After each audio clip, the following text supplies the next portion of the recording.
So I'm upgrading my radio in my 4Runner. This is the Pioneer DMH 2660 NEX, or NEX, how people call it.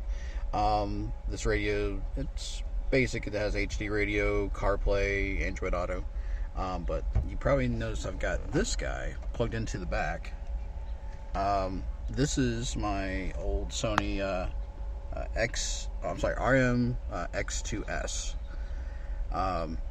And I've had this for a long time. I loved it when I got it.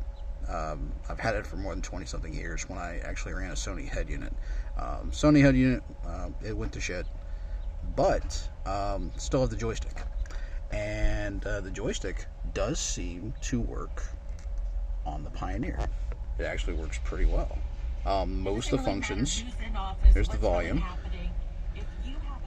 actually work. The source works.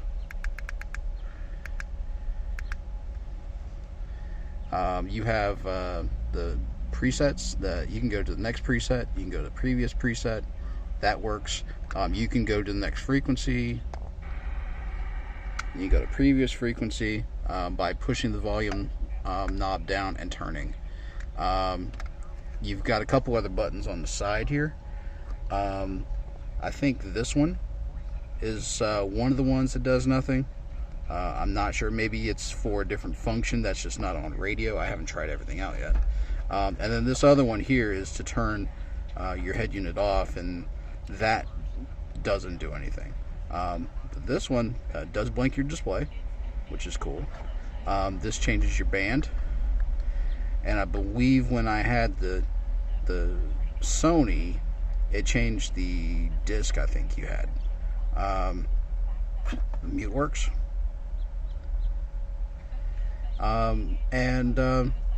Yeah, so I'm going to run this, I think. I miss it. I liked it a lot. Very intuitive to use. You don't take your hands off of the steering, or well, your eyes off the road, let's say. You don't take your hands off the steering wheel, unlike these steering wheel controls. But I think I am going to run this. You can get these on eBay. They are, I don't know, between, I don't know, 50, 60 bucks if you find a deal. More than $100. I guess people are collecting them. You can use the RM-X2S, the X4S. They're basically the same thing. The only thing you probably want to look for is to see if you can get one with the bass.